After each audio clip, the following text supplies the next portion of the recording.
Coach.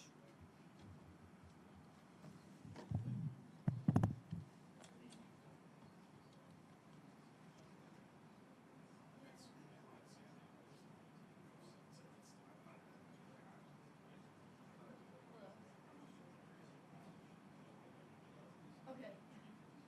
All right. Bye. Okay, that's fine. Okay, bye. Never mind, we'll change their mind again.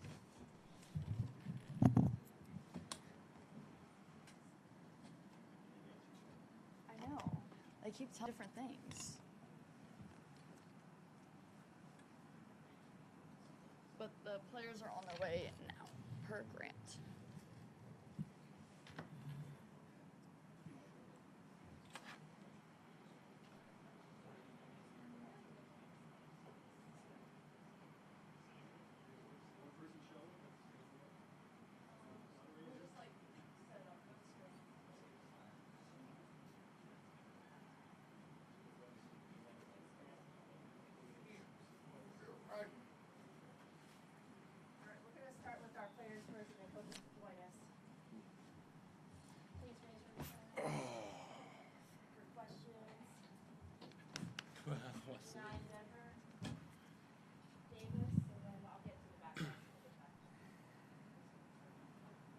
This can be for either Janai or Denver. It just seemed like every time Alabama went on a run, you guys responded. What does that say about this team? How were you guys able to continue to lock in even when they did go on runs? Basketball is a game of runs, so we knew that they're a good team. They're two for a reason. So they're going to make some shots, especially when they're playing at home. But it's about how we bounce back, and we had to weather the storm. Parker, you're going to have to just probably shout your question out of that.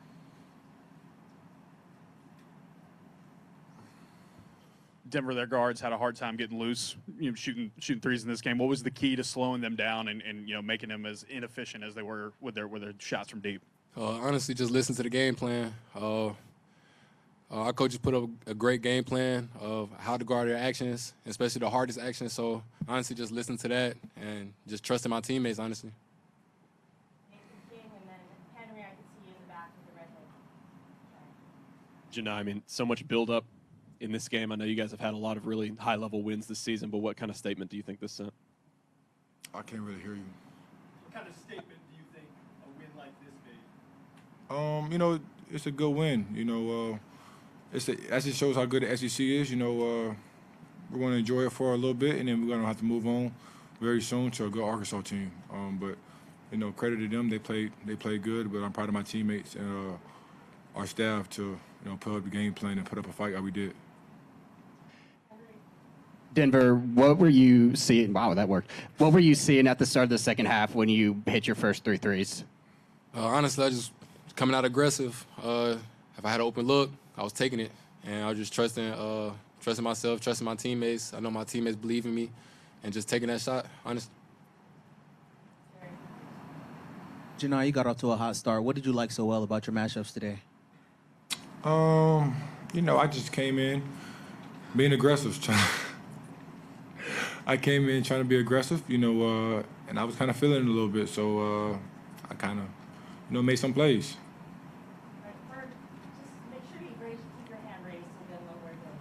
Denver, I want to ask you about Chris, starting the game on defense. And, towards the end, they were going back and forth those defensive subs, and you made some big plays down the stretch. Just how much does he bring to y'all, especially on the defensive end? Man, Simo is very important. What is he, plus 17 in 9 minutes? That should just go to show you we are a lot better defensively when he's out on the floor. He's our leader, especially when he's out there. He's most vocal, and that's why I feel like he's most important to our team. Janai, Denver, either of you right here. Tahad, what does he mean in these big games? I mean, he hits that three and kind of sparks. It was tied when he hit that three and sort of sparks you guys on that late push. What does he mean to you in some of these big games, Tahad? Man, that just goes to show you how great of a player he is. Tahad, he's young, but he got a lot of things that you just can't teach, and that's one of them. He just come down, he answers. With their 6-0 run, they just hit 2 threes, and he come back and hit one and spark us on our run. So that just goes to show you how important he is to us. For Janai, after the loss to Florida, Coach Pearl said you guys just didn't prepare or play like the #1 team in the nation. What do you feel like has changed maybe in your practice to change the result of these last two games and play more like that number one team? I mean, like you said, we're the number one team in the country, so we just got to get our swagger back, and play Auburn basketball. Florida, they scored way too many points. Our defense lacked a lot that game, but as you can see, when we play Auburn basketball, we're the only team that can beat us. Denver, you had Dylan foul out, Chad foul out, still able to kind of get the stops you need. Like, what does that say about the depth of this team? And just, y'all had 6 guys scoring double figures tonight. Man, we lean on each other. Everybody is important to this team. Everybody's a major part of this team. And even people that don't really score a lot of points, they got other roles on the team that they feel, and that help us win the games. Thanks, guys. Appreciate it. Where you go?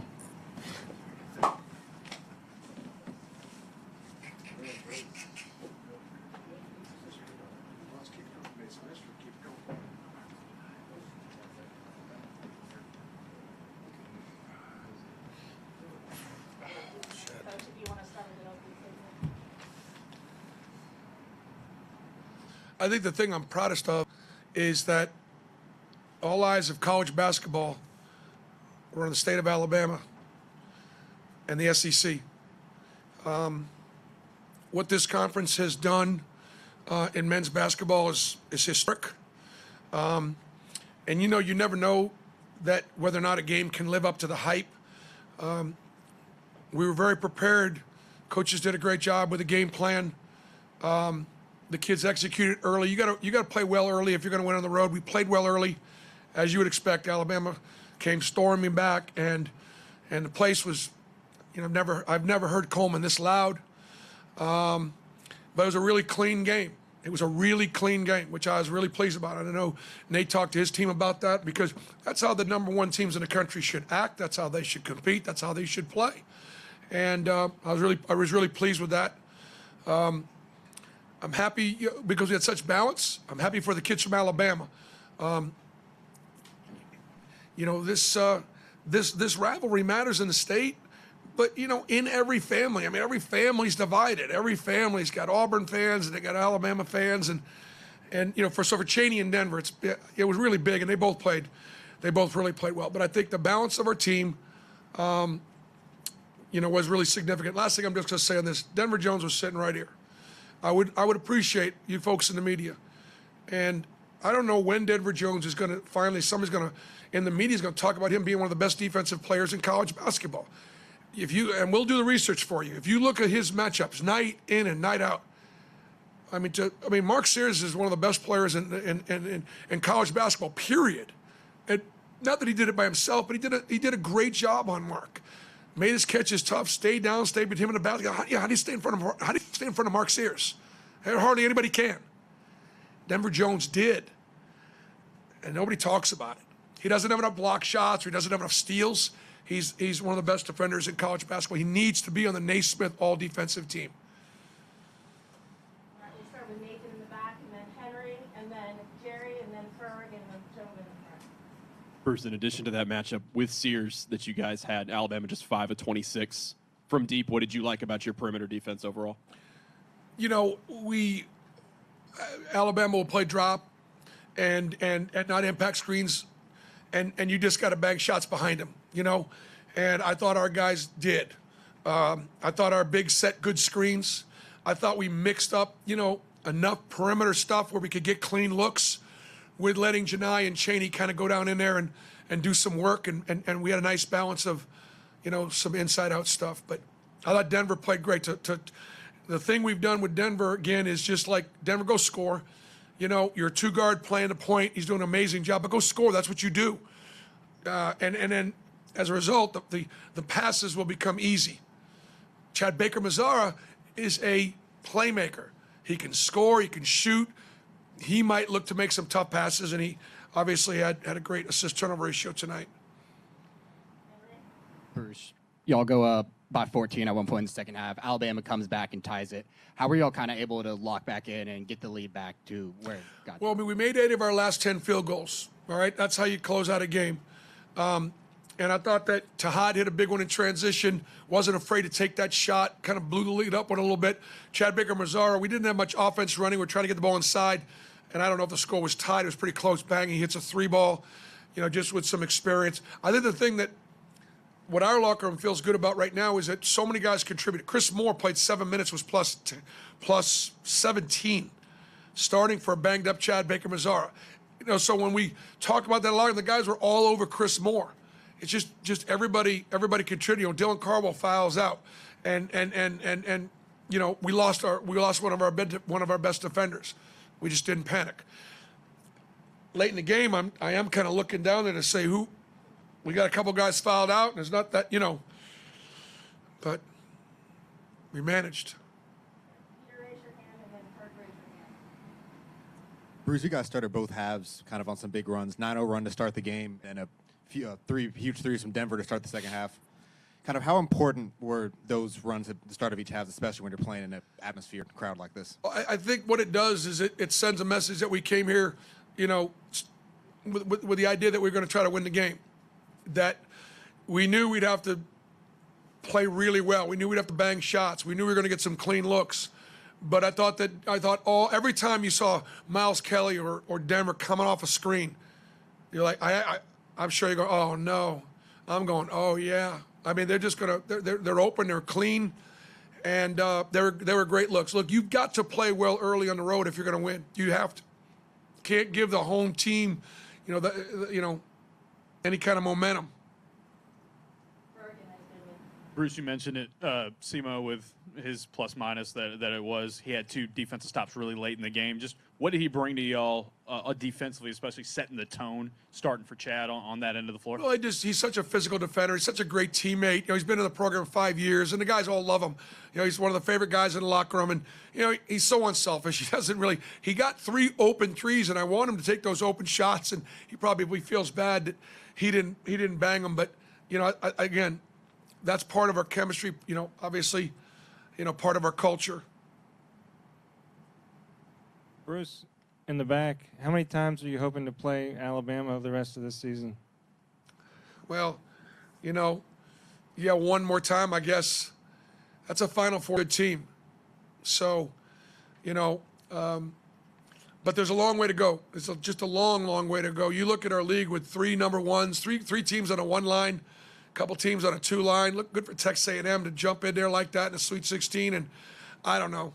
We just take it one at a time. We got Arkansas coming in on Wednesday.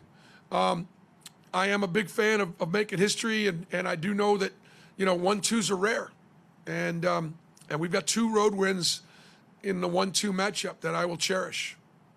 I'll take the last one to you, and then no mic. Coach, I'm just going to ask you about both times that Alabama tied it. First, Pettiford, he's done it all year, making big shots, and then Baker-Mazara came back as well. Talk about the actions you wanted coming out off the tie and what led to that. It's interesting. I didn't call timeout in that stretch, and there was nothing very intricate about either one of those buckets. The one that Chad Baker-Mazara shot was kind of midway late in the clock. I thought we did a good job. One of the things that we wanted to try to do is, look, we like to play fast. We don't play as fast as Alabama, but we like to play fast. So we had some breaks, and we scored, 94 points. So we like to play fast, and we like to shoot the 3-ball too, right? But I didn't want to track meet. I didn't want to go. So there were times when I thought our guys did a good job of just running the offense, and we did a good job of just continue to play through the inside. But neither one of those shots was anything brilliant offensively. Chad just pulls up, kind of with the clock running down, nothing else is going on, makes a shot, and I think his was in transition, and he was clean. And it's like one of those shots. Well, maybe you should run offense in that situation. Hey, he was clean. He could make that shot. And I thought that was a little bit of a dagger. If you guys want to catch some more, just call us out.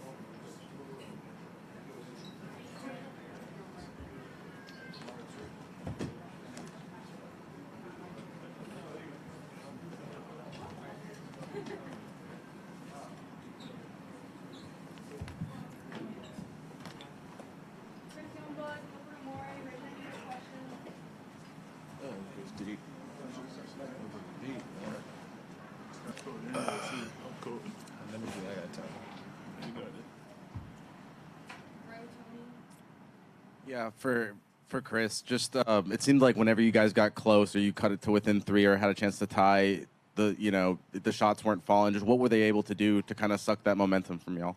They did, runners off the line. So, we just got to do a better job next time, having accounted for that. Yeah, question for both of you guys is layups, I think 14 for 30. What would you guys have done differently if you could to improve that number and just do better finishing? Might sound a little petty, but probably finish the ball, make the layups. We focus, we work really hard, so, we just the focus thing, make layups, it's part of the game. For either of you on a day like today where it's 1 versus 2 game days in town, just the crowd is huge. Kind of how frustrating is it to feel like maybe you missed an opportunity today? I mean, of course, you never want to lose on your home court, especially in front of a big crowd. I mean, our crowd's been good all year, every game, no matter if it's 1 versus 2 or not. So, it's pretty frustrating, but it's crucial that we move on and get ready for a pretty good Missouri team that's been doing a good job all year. And this is for both guys, Cliff and of course, Youngblood.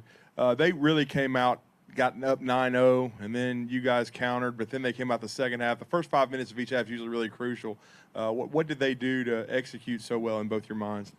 I feel like it was more so it's been a struggle all year coming out halves. We got to do a better job of coming out half because what they were doing, it's not nothing we didn't see on film. It's, it's a scout thing. We got to do better.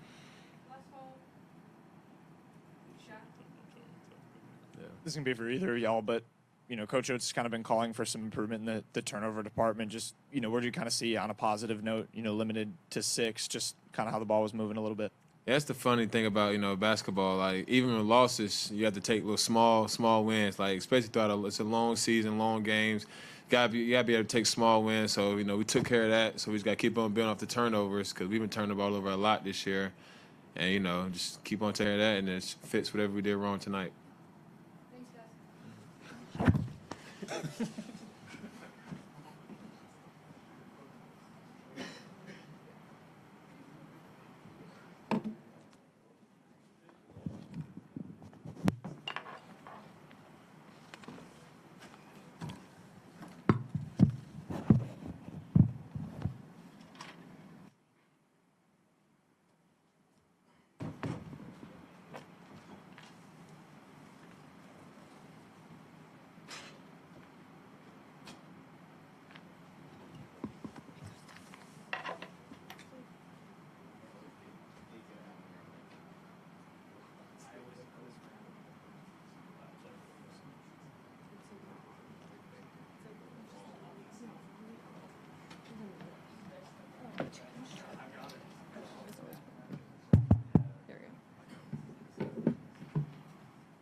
All right, get those same with the coach and then take questions. Keep your hands up, please. Whoever has questions. Obviously, it's a disappointing loss. You got to give Auburn a lot of credit. They #1 team in the country for a reason. They did a great job. I thought on their defensive end, trying to take away our threes. We didn't shoot it very well, but they contested them. They did a good job contesting our shots at the rim too. We had them for 7 block shots, our stats. So we didn't make great rim reads, but they got us off the 3-point line, pushed us in. They made big plays at the rim. We shot under 50% at the rim. Can't do that. We didn't convert at the free throw line, as well as their guards did. Look at their guards. They were 19 of 21 at the line. We only had 2 guys that were forwards, go 100% at the line. So between our free throws, not finishing at the rim, and, not getting as many threes off of them, and then not making anywhere close to the level that they made them at, that ends up being the difference. Because I thought we played pretty hard. We didn't turn the ball over a whole lot. Our turnovers were down. It was 7. We out-rebounded them by 9. We 14 boards, they're 7. But, it's other stuff that we stressed, the turnovers, rebound, but we also wanted to get their shooters off the line. And you go down the list, and too many guys got threes off that weren't supposed to be getting the easy ones off, and they go 12 of 30 from 3. So they outscore us by 21 points from 3, and that's just too many with the plan that we were trying to execute on our defensive end. So they're a good team, both sides of the ball. We've got to get better. I told our guys afterwards, when we got beat at home by Tennessee last year on game day, I thought we had a major letdown. Leadership on the team didn't rally us together enough to be ready to go on the road and play well at Florida. We got trounced pretty good on the road. We got to have better leadership this year.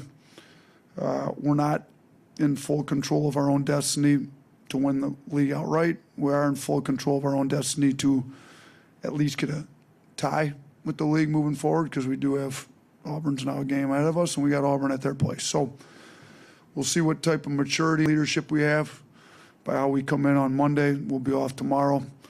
We'll come in on Monday. We'll be ready to. We'll put the scouting report together for Missouri, and then we got play. It's not an easy stretch. Last 7 games, I think, is probably the hardest 7-game stretch anybody in the country at any point. And we obviously didn't plan on starting out with a loss, but we did. So we got 3 home games, 3 road games left in the last 6 games of the year, and we got to bring it. So our mindset's got to be better than they were last year after the home loss, after game day was here. So that's how I challenge our guys after the game, and we got plenty of stuff we can clean up on, starting with our ball movement. Part of the reason you shoot 48% at the rim is you don't move the ball. You get 7 shots blocked, and we only had 8 assists. It's a season low by far. The other time we were low was Ole Miss. We only had 11 assists. Had a little bit of similar issues where the ball didn't move too much ISO. At least we didn't turn it over 20 times this game, but it was just too many bad shots. We didn't get good enough shots on offense, and defensively we we gave them too many threes, and they got guys that make tough threes. I mean, we told our guys, don't look at the bench after they make a tough three. That's what they do. So we just can't let them get them off. We should think, was it Jones that hit the bank three in? Baker Mazzara had a couple step back. Well, don't let them get them off, so you're not looking at us when they hit some tough threes. So we need to do a little bit better job executing the game plan. We need to do a better job putting together a little bit better game plan as coaches the next time we play them. But they're a good team. We know that. They've proven to be the #1 team in the country. We were not today, but we move on. We got 6 games left before the SEC tournament. We need to be great in all 6. How much of a missed opportunity was the end of the first half when you had cut it to 2 points and then were held scoreless over that final 3:38? Yeah, it was huge. I mean, we talk about starts and closed the halves. We started out 9-zip in a game. I think they ended the half on a 6-0 run, if I told correctly. So that's 15 points right there. We come out in the second half. It goes from 9 to 14 before the first media timeout. That's another 5 points. So now you're up to 20, and then I believe they, we tied it at one point with, 6? It was tied 68-68, I believe, at one point. I don't know how much time was left there. Well, if you take it from there on, we got outscored by 9 because we lose the game by 9. So the start to the first half, into the first half, start to the second half, into the second half, they're plus 29. If you take those runs together, that's we talk about starts and closes of the halves a lot, and we did an awful job, and they did a great job of it. So, yes, to answer your point, the scoreless run we closed the half out with, not good. We go in down 9. So we got to be better on both sides of the ball, the starts and closes to both halves moving forward. Yeah, what do you think of Mark Sears and how he finished at the rim? Not good. He shot 4 for 17. We, obviously he's a competitor. He wants to win at a high level. He's been able to impact winning for most of his career by scoring the ball. Well, yeah, we had him 2 for 6. It's 2 for 6 at the rim. So, he 2 for 11 from 3, 2 of 6 at the rim. Those are typically more efficient shots you get. Thought maybe a couple of them. Maybe I thought he got fouled on one, but refs aren't going to be perfect. We sure weren't perfect as coaches or players. So, there's probably some misreads in there. I had to go back and look at them, but it wasn't one of his better shots. When he did get it going there, kind of in the middle of the second half, I thought his defensive intensity picked up, and that's when we made the run and tied it up. But we got to be able to play hard, even when shots aren't going well. I think that's a sign of, high character guys. How hard do you play when shots aren't dropping, and can you keep moving the ball even if maybe sometimes he needs to get 10 assists. The whole team only had 8 assists today. Nobody had more than 2, so it wasn't just him that maybe didn't move it as much. Him and Barron had 2 each, and then nobody else had more than 1 assist. Like, the ball just wasn't moving well, period, for our entire team. So, yeah, his finishing at the rim wasn't great. He was 33% of the rim. The whole team was 48% at the rim. You go down the list, like Diabate missed at the rim. He's got to make. Barron missed some at the rims. He's got to make. Jaron missed the one. He's got to put 2 hands on and dunk the ball. Grant missed plenty of shots. Grant was 5 for 10 at the rim. I'm going down the list. Mo Diabate, 4 of 9. Grant, 5 of 10. Sears, 2 of 6. Holloway, 1 of 3. We missed a lot of reads. So we got to be better. We got to move the ball better. We got to be a little bit more unselfish moving forward. You guys were 2 of 13 when trailing by 3 points or less. What do you think happened in those situations? Did anything else happen that kind of maybe caused lack of production? What's the quote you just gave me? You were 2 of 13 when trailing by 3 points or less. So some of that came after a big run, but when the game was within 3 points. When the game was within 3 points, we shot 2 of 13. Yeah, I don't have an answer to why that may have happened. Maybe you give some credit to Auburn. When it was a tight game, they were playing hard. sports, but tough shots. I mean, they're a good defensive team. They put together a good game plan. When there's a tight game, we got to do a better job finding better shots. Games. And there's human nature and tendency to loosen up. So maybe when they were up 14, they didn't. Maybe they gave up some better shots to us. I don't know. I don't have a great answer to that. Good stat as I'm watching the game and breaking it down. I'll be looking at why we went 2 of 13 when the game was tight. So I don't have a great answer to that one right now. I didn't see it from my angle, but just was wondering what kind of went on with you getting prompted to get on the mic and that announcement with fans thrown out. I have no idea what happened other than the administration told me somebody threw something on the floor. If we did it again, we were going to get a T in a game that was going to be tight. Not quite sure what the score was at that point. We weren't trying to give away free points. So if that was one of our fans disappointed, doesn't help us win. Not sure what they'd be throwing something on the floor for anyways. It's just asinine. So don't do dumb stuff. We tell our players not to do dumb stuff and get flagrants and give the other team free points. We're trying to win the basketball game on a scoreboard. So try to get our players not to do dumb things that give away free points. Let's try to get the fans not to do dumb things, give away free points. Have you ever kind of had to scold the crowd like that? And did you expect that coming into today? Like, was it up to you to take the microphone and talk to the crowd? I don't think I've had to do it in college ever. Obviously, I was a high school coach for 11 years, so we had brawls break out in stands back in high school. I had not had to do that in college yet, though. So we just takes one person to throw something. We had our attendance at 13,500 people here, so 13,499. We're hopefully really well behaved. It takes one person to ruin it for everybody, so let's make sure we don't have that happen again. Coach, at key times in the game, especially when you guys rallied and tied, I thought the transition defense for Auburn was really good getting back, and at times I thought you guys lost shooters and gave them some open looks. Talk about the transition defense of your team tonight. Yeah, I'm trying to find our the way we chart it for transition points. I see the stats. They have these aren't always accurate. They got 19 fast break points for us and 13 for them.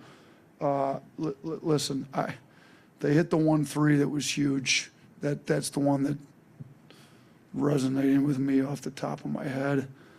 I have to go back and watch it to remember the other stuff. We did get a little bit in transition. We play fast. They don't quite play as fast as us, but they'll definitely take advantage. It's more, they try to play fast on live ball turnovers more than anything. I don't think we had many. We had 7 turnovers. Mark had the one, and he got a foul, so they didn't score off that. I think LeBaron had the one that he missed Cliff on.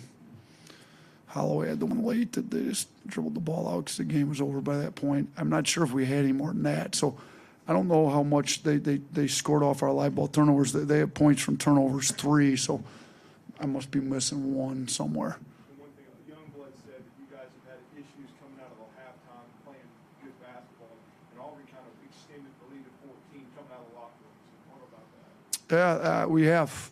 That's why we switched the starting lineup up a few weeks ago, coming out of the half. And you know what? If we have to again, maybe I should have tonight. So I was, sometimes in these big games, you're not trying to make a teaching point. You're trying to win the game. I thought sticking with the starting lineup maybe gave us, but I was wrong. Sometimes coaching's not an exact science, and there's a field to it. And obviously I was wrong because it went from 9 to 14 and way too quickly there to start the second half. So we've had an issue. The starts of the second half are not good, and I'm going to have to go back and look at the start of this one and see why, who, maybe what we should have done. I mean, we had to leverage numbers at the half. Not everybody was great. Some of the guys plus minus, but decided to try to stick with them, see if we could challenge them. But maybe it wasn't the right decision. Bruce Pearl a few minutes ago came in and called Denver Jones one of the best defensive players in the country, and obviously he cited the job that he did on Sears. Did your staff's scouting of Jones as a defensive player kind of match that praise? Yeah, I mean, we call them SEALs, guys you can go after. He was definitely not one of those on their team. You look at his plus minus, he played 31 minutes. I don't have their leverage numbers. My guess would be his defensive leverage is really high because, you know, he was plus 18 when he was in. It's pretty good. They win by 9, plus 18 when he's in. A lot of that, you know, I'm sure they wanted him on Sears, and Sears shoots 4-17 tonight. I'm guessing Jones had a big part to do with that. We got to do a better job helping Mark get better shots. You know, that's coaching staff didn't do a great job on our offensive side of the ball today, making sure we got enough quality shots. And part of that was obviously Auburn's game plan, and part of it was Denver Jones executing the game plan at a pretty high level for them. So we knew he was good. You know, I'm not sure I would say I knew he was that good to force Mark to go 4-17, but obviously he was pretty good tonight. Coach, you talked about in your opening statement, but the end of this season is going to be a gauntlet. What's the message to the guys? Can you kind of talk more about it? And you obviously see Auburn again. What's your message to the guys? You get one more crack at them at least. Yeah, we got 6 tough games. We got to be ready for every last one of them. We, you know, we talk a lot about adversity. Sometimes it makes you better.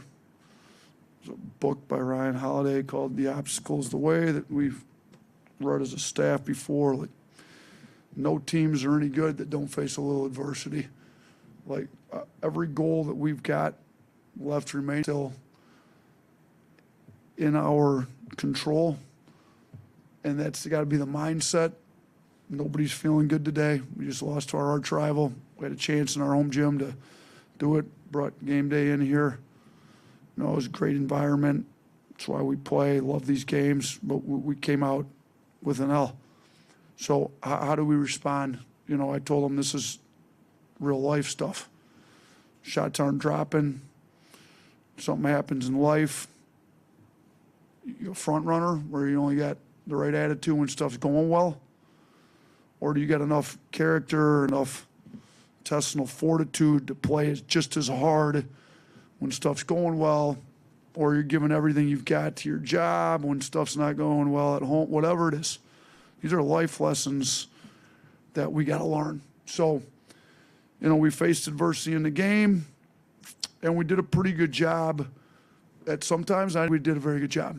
You know, Katie asked about the 6-0 run we gave up at the end of the, or whatever the run was at the end of the first half. I thought some guys' shots didn't drop, and their effort dropped. Disappointing. Thought in the second half we get down 14. Our effort, you know, we pick up, we make some plays. You know, obviously we know Dubate's going to play hard. You know, but we make a run, we come back. Like there's adversity within the game. There's adversity from game to game. Well, we got adversity. We just dropped our second home game. We haven't lost many home games here in the last 5 years. We lost to our rival. We had a chance to become number 1 in the country. We had a chance to be number 1 in the league. We all that's out right now. What we have right now is a chance to play again on Wednesday against Missouri, and we got to answer the bell. So we lift after games. That's the way Henry does it. They're in the weight room right now. I told them, like, we'll see. You guys give an honest effort in the weight room. Let's have some maturity. Let's come in on Sunday, get your treatment from Clark. We come in on Monday morning, go through the cleanup, put the Missouri scout in. Like, we got to be ready to go. So hopefully we're mature enough and have enough leadership on this team that the adversity we just faced in the game tonight makes us a better team 3 weeks from now, 4 weeks from now, 5, 6, 7 weeks from now. We're better off for this loss. All right, thanks, appreciate it.